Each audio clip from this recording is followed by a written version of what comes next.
Oke adik-adik, kali ini kita akan belajar materi mengenai evolusi. Nah, evolusi ini sebagian besar yang akan kita pelajari adalah mengenai teori-teori. Jadi, kalian jangan bosan untuk mendengarkan ya, karena memang sebagian besar yang akan kita pelajari adalah teori berdasarkan hasil observasi para ahli evolusi. Jadi nanti sebagian besarnya seperti ini yang akan kita bahas di video kali ini ya. Kita akan bahas mengenai teori-teori evolusi yang dicetuskan oleh para ahli.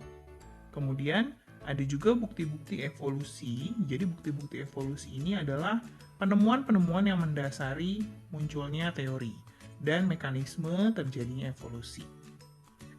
Definisinya sendiri, evolusi ini adalah sebetulnya cabang ilmu biologi ya. Jadi evolusi itu adalah cabang ilmu biologi yang di dalamnya kita mempelajari mengenai asal-usul dan sejarah makhluk hidup serta hubungan genetis antara makhluk hidup satu dan lainnya. Jadi, asal-usul sejarah makhluk hidup itu akan berkaitan erat dengan genetis ya, hubungan genetik. Nah, kalau yang gambar ini ini adalah pemotongan kalau menurut kakak ya. Jadi teori evolusi itu dipotong segini doang gitu ya. Jadi katanya manusia berasal dari kera, padahal sebetulnya tidak sesempit itu. Evolusi ini luas sekali, mulai dari pembentukan atau terbentuknya makhluk hidup pertama kali di dunia ini gitu ya. Jadi evolusi itu sebetulnya diartikan sebagai perubahan yang dialami secara perlahan-lahan dan dalam jangka waktu yang sangat lama. Sangat lamanya ini bisa sampai dengan jutaan tahun. Jadi tidak hanya dari kera menjadi manusia, tapi mencakup atau cakupannya luas sekali. Oke, selanjutnya kita belajar mengenai teori-teori ya. Jadi sebetulnya teori evolusi ini ada banyak sekali. Kalian nanti bisa cari di browsing dimanapun. Ini kakak sudah pilihkan 4 teori yang paling sering disinggung atau yang paling penting, serta yang bertolak belakang satu sama lain gitu ya. Jadi teori-teori ini ditemukan atau dibuat oleh para ahli berdasarkan hasil observasi mereka, dan semuanya itu adalah hipotesis. Kenapa hipotesis? Karena kalau kalian ingat pelajaran kelas 10 ya, hipotesis itu sebetulnya harus dibuktikan dengan eksperimen. Nah, kalau evolusi itu nggak bisa ada eksperimennya ya. Oke, yang pertama akan kita bahas teori katastrofisme yang dibawa oleh George Cuvier ya. Jadi katanya menurut George Cuvier ini keanekaragaman yang muncul itu akibat punahnya makhluk hidup yang disebabkan oleh bencana alam dari generasi ke generasi. Jadi menurut Cuvier diciptakan suatu generasi ya lengkap alam semesta dan segala isinya, hewan, makhluk hidup semuanya itu kemudian hancur semuanya, alam dan segala isinya akibat adanya bencana besar. Katastrofi itu kan artinya bencana besar ya, bencana alam yang sangat besar sehingga jadi kayak kiamat gitu ya. Jadi alam dan segala isinya hancur dalam satu generasi itu karena adanya bencana alam. Kemudian akan diciptakan lagi yang baru. Dan setiap kehidupan di generasi tersebut itu akan tertinggal di tanah. Jadi di setiap lapisan tanahnya ya. Jadi semua organisme yang mati itu akan menjadi fosil di setiap lapisan-lapisan di setiap generasi. Jadi Cuvier ini melihat, mengamati setiap lapisan-lapisan batuan gitu. Jadi yang lapisan paling atas itu lapisan yang paling muda, nanti ada lapisan yang bawah yang lebih tua, makin ke bawah lapisannya makin tua. Nah, jadi menurut Cuvier, dia melihat bahwa di setiap lapisan itu ada organisme yang berbeda-beda, sehingga muncullah teori yang dia sebut sebagai teori katastrofisme, bahwa setiap generasi diciptakan khas dalam setiap masa gitu ya. Jadi setiap masa itu penciptaannya khas. Itulah sebabnya kenapa ditemukan fosil-fosil yang berbeda dengan organisme yang ada saat ini. Itu dia teori katastrofisme dari Cuvier. Berikutnya ada lagi teori Lamarck yang dibawa oleh Jean-Baptiste Lamarck. Lamarck mencetuskan teori bahwa perubahan yang terjadi akibat adanya adaptasi terhadap lingkungan akan diwariskan secara genetis gitu. Jadi dia mengamati perubahan organ-organ tubuh kita. Ya, Lamarck itu memperkenalkan bahwa sifat fenotip yang terbentuk itu karena adanya adaptasi terhadap lingkungan, dan kemudian perubahan tersebut akan diwariskan secara genetik kepada keturunannya. Teorinya disebut teori use and disuse. Jadi katanya bagian tubuh yang nggak digunakan itu akan mengalami retardasi, tidak berkembang, dan bagian alat tubuh yang dipergunakan akan berkembang lebih kuat dan lebih besar. Lamarck melihat itu dari perkembangan organ-organ tubuh kita. Jadi seperti misalkan tangan kanan lebih besar daripada tangan kiri karena tangan kanan lebih sering digunakan. Kemudian atlet binaraga misalkan ya yang melakukan latihan otot terus-menerus, itu ototnya akan membesar, lama-kelamaan tubuhnya membesar. Nah, itu perubahan yang terjadi itu akan diwariskan secara genetis kepada keturunannya. Seperti itulah teori Lamarck ya.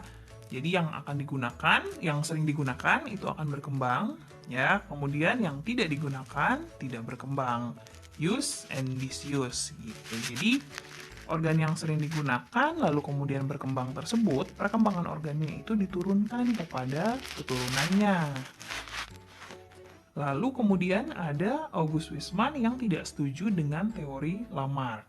August Weismann ini membantah teori Lamarck. Dia melakukan eksperimen. Jadi menurut Weismann kalau perubahannya terjadi pada sel tubuh tidak akan diturunkan kepada keturunannya. Eksperimennya dilakukan pada tikus. Tikus berekor panjang, jantan dan betina, dia potong ekornya sehingga dia tidak punya ekor nih, atau ekornya pendek nih si tikus 2 ini. Lalu dikawinkan, ternyata keturunannya semuanya punya ekor panjang ya. Dan dia tidak hanya melakukan ini sekali, tapi sampai 21 generasi. Jadi sampai 20 kali dikawinin, menghasilkan 21 generasi, dan semuanya hasilnya sama, tetap berekor panjang. Maka dia menyimpulkan, August Weismann menyimpulkan bahwa perubahan yang terjadi pada sel tubuh tidak akan diwariskan dari generasi ke generasi berikutnya. Jadi dia membuktikan bahwa teori evolusinya si Lamarck itu tidak benar gitu. Karena ternyata kalau di sel tubuh itu, perubahan di sel tubuh itu nggak diwariskan.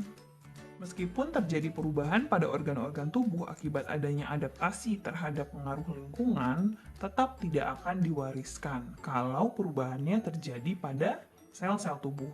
Tetapi kalau perubahannya terjadi pada sel kelamin, maka itu akan diwariskan gitu ya. Jadi menurut Weismann, evolusi itu adalah masalah pewarisan gen-gen melalui sel kelamin gitu. Jadi ini sebetulnya bisa diterima juga teorinya August Weismann ya. Kenapa? Karena mutasi juga kan, mutasi pada sel tubuh tidak akan diwariskan. Kita sudah belajar mengenai mutasi ya, kalian bisa lihat video mutasi.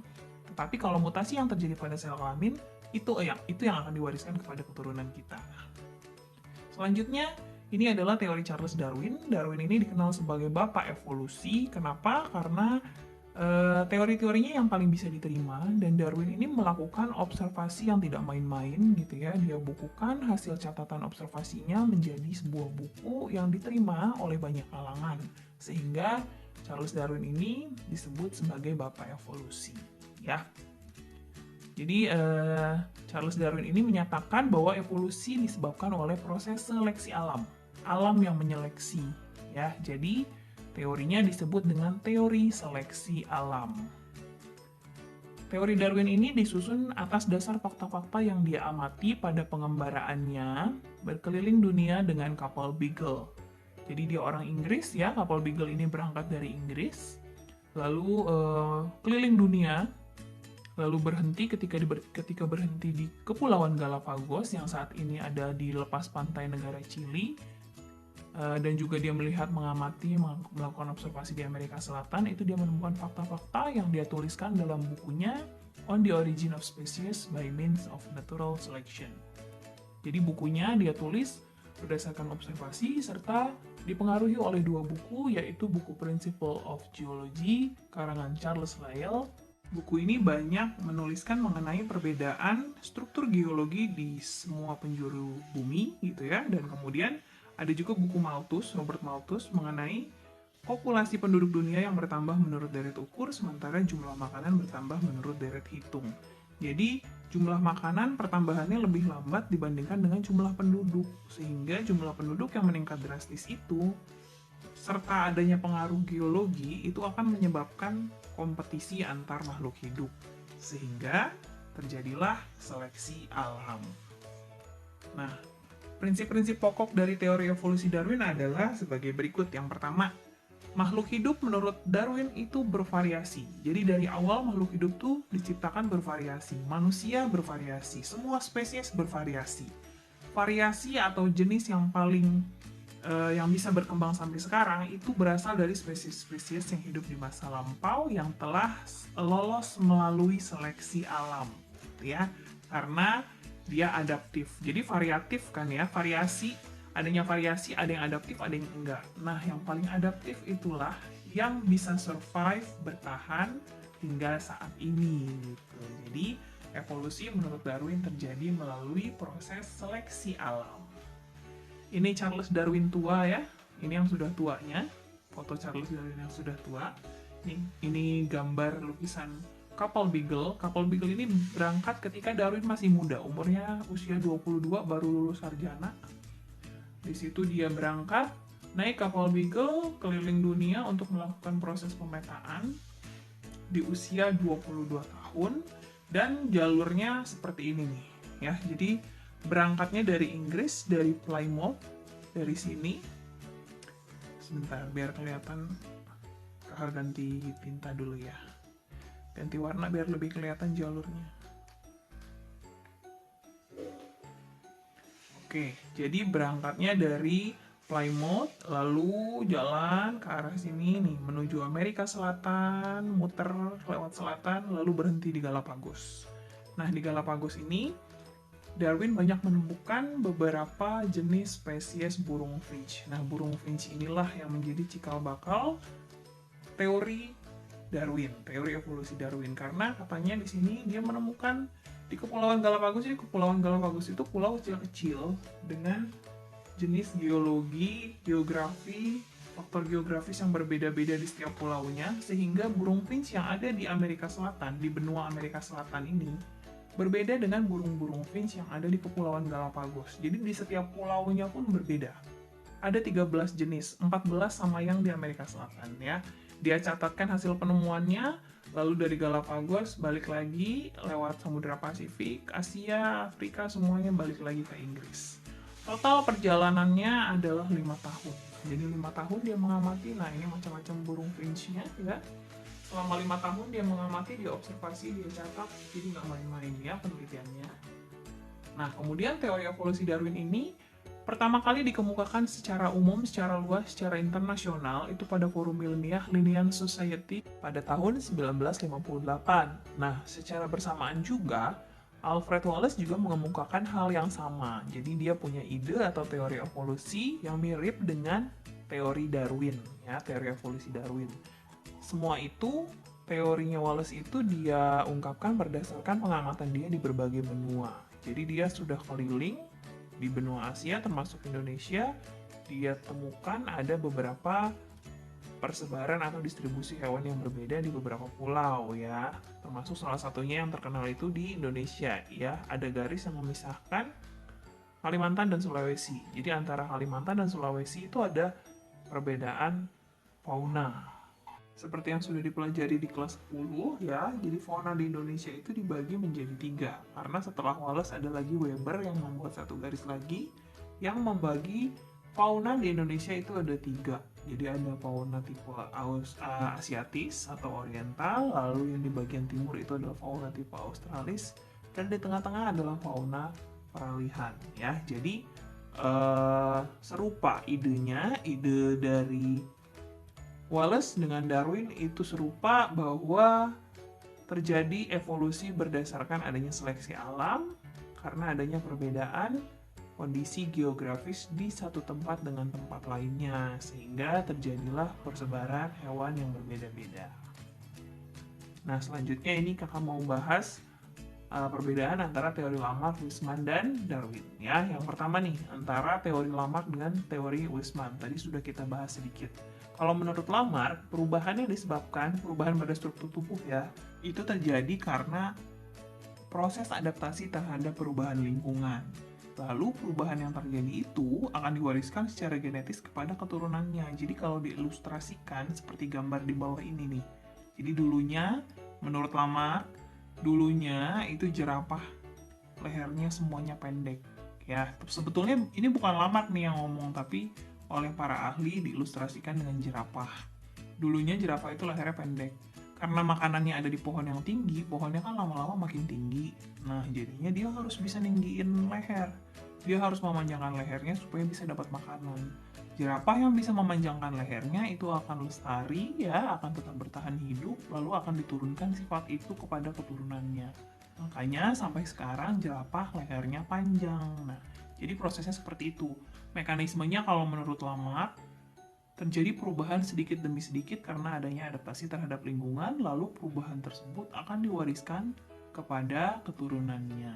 Gitu. Nah, kalau Wisman bilang, perubahan yang terjadi pada sel tubuh tidak diwariskan, tapi yang diwariskan itu hanya perubahan yang terjadi pada sel kelamin. Eksperimennya tadi sudah kita bahas ya, mengenai tikus yang dipotong ekornya, ternyata sampai 20 kali dikawinin keturunannya tetap ekor panjang. Lalu yang ketiga Darwin. Nah, yang sering dibandingkan ini antara Lamarck dengan Darwin ya.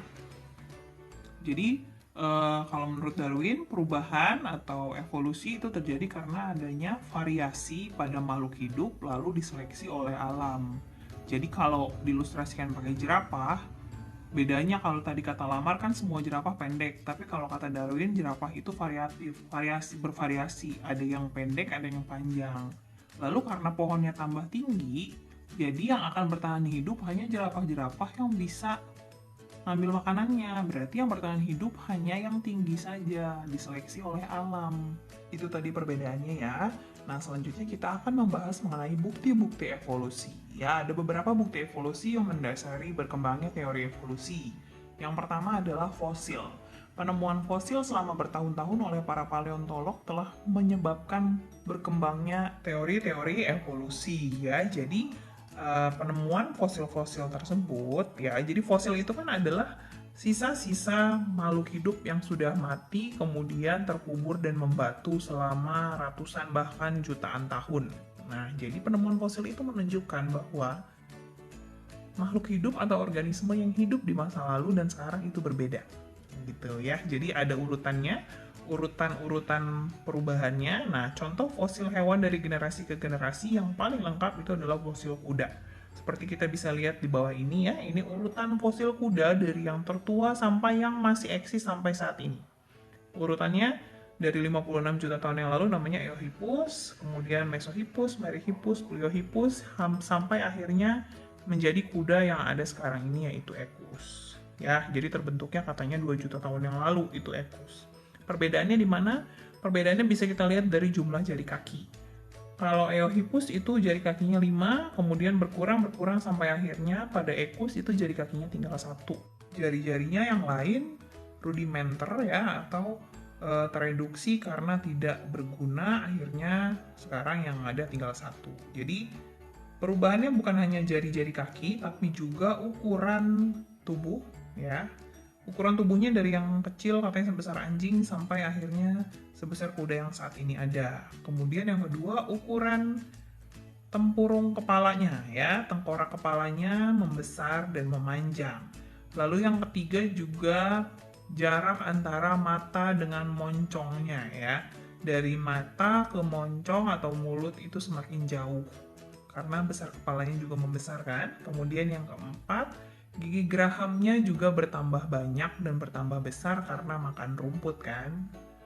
Kemudian yang kelima, jumlah jari kaki berkurang dari 5 menjadi 1. Lalu yang keenam adalah panjang kakinya ya, karena tubuhnya juga bertambah besar, tentu saja kakinya juga bertambah panjang. Nah, itu adalah 6 perubahan yang tampak dari kuda di masa lalu dengan kuda di masa sekarang ya. Urutannya adalah Eohippus, Mesohippus, Meryhippus, Pliohippus, dan Equus. Yang paling muda Equus. Nah, karena soal ini sering muncul, jadi dulu kakak punya trik untuk ngapalin supaya nggak ketuker-tuker urutannya ya. Jadi kalau agak maksa tapi nggak apa-apa ya. Sorry plek. Nah, nya itu Eohippus, so-nya Mesohippus, ri-nya Meryhippus, Pel-nya itu Pliohippus, dan yang terakhir Equus. Sorry plek. Jadi urutannya kalian hafal. Ya, yang kedua. Bukti evolusi yang kedua adalah homologi organ. Homologi organ itu adalah organ-organ yang memiliki asal-usul nenek moyang yang sama, tetapi memiliki fungsi yang berbeda. Ya, jadi persamaan struktur organ-organ hewan yang berbeda spesies itu menunjukkan bahwa hewan itu punya asal-usul nenek moyang yang sama. Nah, organ-organ yang homolog, ya, organ homolog atau homologi organ itu terbentuk melalui proses evolusi divergen. Sebaliknya ya, ada juga struktur tubuh yang memiliki fungsi sama, tapi asal-usul bentuk yang berbeda itu namanya analog, terjadi melalui evolusi konvergen. Nah, ini contohnya nih. Contoh yang homologi ya, antara sayap burung, kaki kucing, kemudian kalong, yang kaki depan kucing ya, kaki depan kucing, burung, kemudian untuk sayap kalong atau kelelawar, kemudian tangan manusia, kemudian kaki depan bangsa kadal, kaki depan katak. Jadi kalau yang ikan paus dan lain-lain ya, kalau yang struktur organnya pada posisi yang sama, jadi kalau hewan yang kakinya 4, berarti kaki depan dengan tangan. Nah, sesama vertebrata itu biasanya homologi. Ya, homologi sesama vertebrata, tetapi pada organ-organ yang satu lokasi. Jadi misalkan sayap dengan tangan manusia, atau tangan manusia dengan kaki depan kucing, dan lain-lain. Nah, kalau analogi, contohnya adalah sayap kupu-kupu atau sayap-sayap serangga lainnya ya dengan sayap burung. Fungsinya sama, tapi asal-usul struktur yang berbeda. Kita lihat ya, serangga dan kupu-kupu atau serangga lainnya itu adalah avertebrata, sementara burung kelelawar itu adalah vertebrata. Jadi walaupun fungsinya sama-sama untuk terbang, tapi asal-usul strukturnya berbeda. Gitu ya. Nah, bukti evolusi yang selanjutnya adalah embriologi. Jadi, petunjuk evolusi juga bisa kita lihat bahwa embrio sesama vertebrata itu bentuknya sama atau mirip sekali ya. Jadi, organisme yang kekerabatannya dekat biasanya sulit dibedakan ketika tahap embrio. Berikutnya, biokimia, fisiologi, dan genetika juga merupakan bukti terjadinya evolusi. Seperti yang kita tahu, semua organisme itu memiliki kode genetika yang sama, hanya 4 macam basa ya. Adenin, guanin, sitosin, dan timin. Hanya susunannya saja yang berbeda ya. Jadi, kesamaan kode genetika tersebut juga menunjukkan adanya evolusi. Beberapa proses fisiologis yang terjadi di dalam sel juga sama ya pada semua organisme seperti respirasi sel, sintesis protein, dan sintesis DNA. Kemudian, semua organisme juga memiliki banyak kesamaan pada struktur asam aminonya, terutama yang kekerabatannya dekat. Lalu ada pula seleksi alam yang teramati, contohnya pada awal 1850 di Inggris, lebih banyak ngengat atau Biston bertularia bersayap putih, tapi setelah revolusi industri, yaitu di tahun 1900-an, lebih banyak ngengat bersayap hitam. Kenapa? Karena revolusi industri itu menghasilkan banyak sekali limbah, sehingga langit berwarna hitam, lalu pohon-pohon juga berwarna hitam karena adanya jelaga, sisa asap sisa industri gitu ya. Nih kita lihat nih gambar ini. Ya, jadi yang ini, nih kita lihat nih. Pada gambar yang pertama, itu pohonnya masih berwarna terang, sehingga ngengat yang bersayap hitam itu lebih terlihat. Jadi mudah sekali terlihat oleh predator, sehingga ngengat bersayap hitam lebih sedikit dibandingkan ngengat yang bersayap terang, karena lebih mudah ditangkap predator. Sebaliknya, gambar yang sebelah kanan itu setelah revolusi industri, banyak jelaga, asap pabrik gitu ya, itu menyebabkan pohon-pohon berwarna gelap, sehingga ngengat yang bersayap putih itu lebih terlihat dibandingkan yang sayap gelap. Jadi yang sayap putih lebih mudah ditangkap predator, dan yang bertahan hidup adalah ngengat yang bersayap gelap. Nah, itu adalah bukti dari seleksi alam yang bisa kita amati. Terlihat sekali pada masa revolusi industri di Inggris, ya. Selain itu, proses seleksi alam juga terlihat jelas pada belalang yang berwarna hijau atau coklat gitu ya. Kalau belalang yang sayapnya hijau, itu lebih mudah bertahan hidup di lapangan rumput yang berwarna hijau gitu ya. Seperti itu adalah contoh sederhana dari seleksi alam. Lalu yang keenam itu ada variasi dan biogeografi. Jadi individu-individu sejenis yang ada di tempat yang berbeda dengan daerah asalnya dalam perkembangannya akan memiliki perbedaan atau variasi ya. Variasi itu akan muncul dipengaruhi oleh kondisi lingkungan. Perbedaan itu akan bersifat menetap dan dalam jangka waktu yang lama akan semakin berbeda dengan nenek moyang asalnya. Jadi itulah kenapa orang Papua itu beda sama orang Jawa gitu ya. Kenapa? Karena dipengaruhi oleh biogeografinya. Sehingga terciptalah variasi yang kemudian turun-temurun gitu ya. Lanjut, berikutnya ada juga organ vestigial atau organ sisa, yaitu organ kecil atau organ tidak lengkap yang tidak punya fungsi tertentu. Jadi ada organ-organ tertentu yang kita nggak tahu nih, apa sih sebetulnya fungsinya. Nah, itu katanya adalah organ-organ sisa evolusi. Contohnya, pada manusia itu adalah ada selaput mata pada mata sebelah dalam, lalu ada tulang ekor, ada gigi taring. Kita kan bukan makan daging mentah ya, jadi kita nggak butuh gigi taring yang tajam. Kemudian ada umbai cacing. Umbai cacing itu nggak jelas fungsinya apa. Kalau orang usus buntu dibuang, umbai cacingnya itu nggak masalah kan sebetulnya. Kemudian ada otot penggerak telinga dan rambut-rambut pada dada. Nah, itu adalah organ-organ sisa, organ vestigial yang tidak ada gunanya sebetulnya, yang dianggap sebagai organ-organ sisa evolusi. Nah, itu tadi beberapa bukti evolusi yang mendasari berkembangnya teori evolusi. Nah, selanjutnya kita lihat mekanisme terjadinya evolusi ya. Jadi evolusi atau perubahan itu terjadi diawali dengan terjadinya mutasi ya. Mutasi itu adalah perubahan susunan DNA pada sel genom ya, DNA genom pada sel yang diakibatkan oleh mutagen bisa menyebabkan perubahan sifat yang menurun pada generasi penerusnya. Tetapi ini yang berubah pada sel gamet yang menurun maksud kakak. Jadi yang menurun itu adalah mutasi-mutasi yang terjadi pada sel gamet. Selengkapnya mutasi kalian bisa lihat di video mutasi ya. Mekanisme evolusi yang berikutnya adalah seleksi alam, di mana setiap organisme itu akan melakukan kompetisi. Jadi yang memenangkan kompetisi itu yang akan bertahan hidup ya. Lalu yang ketiga migrasi. Migrasi atau perpindahan organisme ke lingkungan yang baru itu menyebabkan organisme tersebut beradaptasi sehingga terjadi perubahan pada struktur tubuhnya yang kemudian menurun dari generasi ke generasi. Yang keempat, rekombinasi gen yang terjadi akibat adanya perkawinan silang ya, sehingga muncul variasi spesies yang baru. Jadi terus-menerus perkawinan silang yang terjadi terus-menerus itu menyebabkan adanya variasi baru. Lalu aliran gen atau genetic drift itu adalah terjadinya perubahan pada frekuensi alel dalam suatu kumpulan gen yang terjadi secara acak dari populasi yang terisolasi. Populasi yang terisolasi itu berarti populasi yang tertutup ya.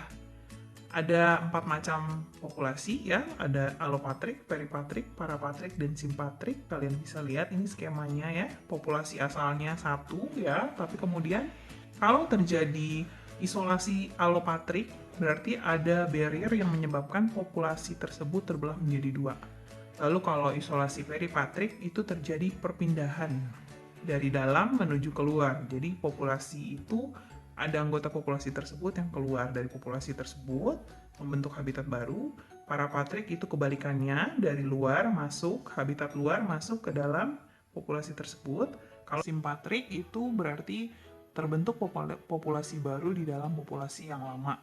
Sehingga setelah terjadi isolasi, terbentuklah, kalau yang alopatrik itu terbentuk populasi yang terisolasi bersebelahan. Sama yang peripatrik juga terisolasi, membentuk menjadi 2 populasi. Kemudian parapatrik itu terbentuk habitat yang bersebelahan, kalau simpatrik terbentuk populasi di dalam populasi. Tapi intinya sama saja, tetap membentuk populasi baru atau spesies yang baru. Nah, kalau bicara mengenai isolasi, isolasi itu ada 3 macam ya. Ada isolasi reproduksi prazigotik, kemudian ada isolasi gamet, dan isolasi postzigotik. Isolasi prazigotik itu berarti terhalangnya proses reproduksi atau proses pembentukan zigot karena adanya beberapa halangan. Misalkan yang pertama isolasi geografis, itu berarti karena adanya barrier atau pembatas geografis. Contohnya pada populasi alopatrik ya. Jadi misalkan di antara 2 populasi ada gunung sehingga terbentuk barrier. Kalau isolasi habitat itu contohnya yang peripatrik dan parapatrik ya, karena adanya perbedaan habitat. Lalu isolasi mekanik itu karena perbedaan struktur sel gamet sehingga tidak cocok. Kalau isolasi musim itu berarti perbedaan musim kawin, musim atau pematangan gametnya, masanya berbeda. Contohnya ini biasanya pada tumbuhan ya, pematangan gamet atau sel serbuk sari tidak bersamaan dengan pematangan putik. Kemudian isolasi tingkah laku biasanya banyak di hewan ya. Nah, kalau mekanik, isolasi mekanik, isolasi musim, dan isolasi tingkah laku itu jadi pada populasi simpatrik ya. Sementara isolasi gametik itu berarti gamet tidak bisa bertahan lama dalam tubuh induk betina ya, sehingga tidak terbentuk zigot. Kalau isolasi postzigotik itu berarti sudah terbentuk zigot, tetapi zigotnya tidak bisa bertahan lama di dalam kandungan induk betina. Zigotnya itu tidak bisa berkembang sampai selesai gitu, jadi bisa terjadi abortus dini gitu ya, karena zigotnya tidak bisa survive, atau bisa juga terbentuk individu baru yang steril atau mandul. Sehingga intinya isolasi reproduksi ini menyebabkan terhalangnya proses reproduksi menghasilkan keturunan-keturunan yang baru.